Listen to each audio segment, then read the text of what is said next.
Hey, what's going on everybody, it's D-Mac4 here and welcome back to another video. Today we are finishing off the last of the Betweenlands mobs. In this video we'll be showing off the mini bosses and bosses that this mod adds. If you missed the last video where we showed off every single other mob that the Betweenlands add, you definitely want to check that out. Link will be down in the description below, as well as in a card in the top right. So this will be a pretty short video, so let's go ahead and get right into it. So this mod adds one mini boss, and this is the Spirit Tree.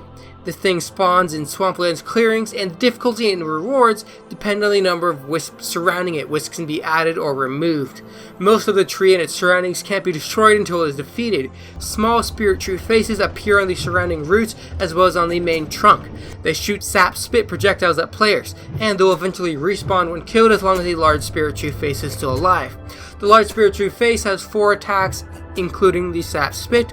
It also has the root spit, which if a player gets too close to the face, it will suck in air, then spit root spikes at the player in waves.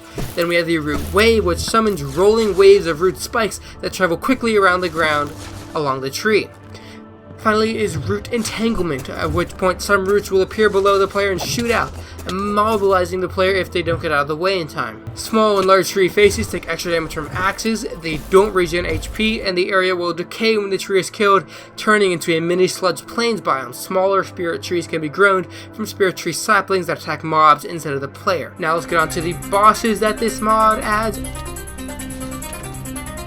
of which there are 3. The first is the dreadful Peat Mummy, which is one of the first bosses of the Betweenlands. It can be summoned by dropping mummy bait onto the surface of a marsh or sludge plains biomes. It has 550 HP, a custom boss bar, and battle music. It takes no knockback. It does basic melee damage in addition to 3 special attacks, one of which summons a normal Peat Mummy, which has 30 HP as opposed to the usual 110. When attacking with melee damage, it has a chance to snatch the target. It will continually hit and bite the target for a few seconds before letting it go. It will dig slightly into the ground and shoot a barrage of sludge balls if it can't reach the player with melee. These sludge balls can destroy blocks. It can also bridge with peat if there's a gap between it and the player. When it dies, it will dig into the ground, leaving behind its drops. If the player gets right up into it, it will take them with it, suffocating the player.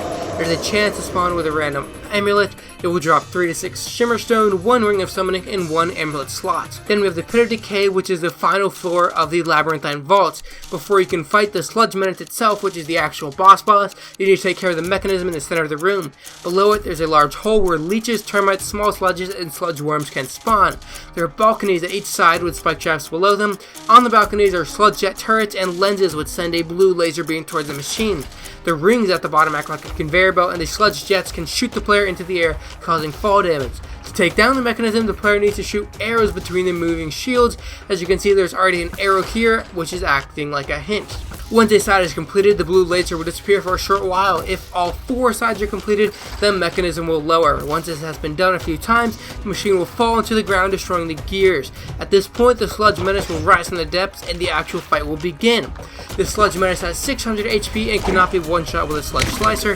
There's a custom boss bar and the boss music. It is the largest boss so far, at a whopping 9 blocks tall.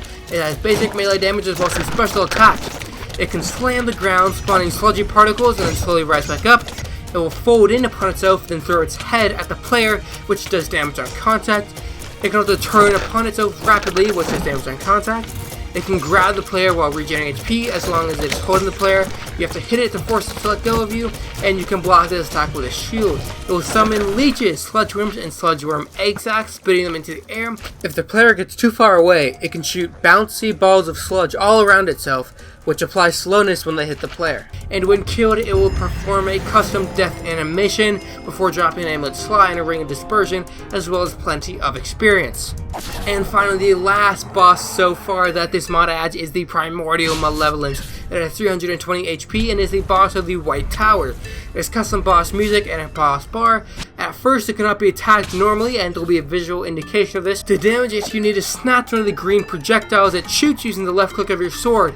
Then the player can left click again to shoot the projectile back at the boss. If the projectile hits the boss, one of the shields will break and it will fall to the ground. The boss can only be damaged through a broken part of the shield. The more shields that are broken, the easier it is to hit. It will be a visual cue when it gets hit. So for its attacks, it can summon some white-head projectiles around the player. The green ones can be snatched, the blue cannot. It can also occasionally summon whites around the player that have 30 HP. The white cannot be killed by pushed off. If it falls off, it will teleport back up. It will occasionally put down an energy field on the ground that damages the player. This field can be destroyed with a right click from the shockwave sword. Once it gets half HP, it can also do an attack where it will constantly summon white heads in a circle around the player. The rate of head spawning increases sharply every 10 seconds until their heads in a 360-degree circle around the player that will all attack at once.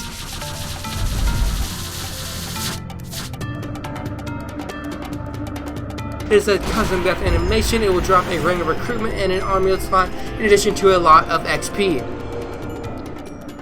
And that's pretty much going to wrap up this video, everybody. If you enjoyed, as always, please remember to leave a like and comment down below what you want to see me do next. Once again, if you missed the previous video where we checked out the rest of the Betweenlands mobs, you should definitely check that out. Link will be down in the description below. And you should check out these new Science Bros video that we put up on Monday.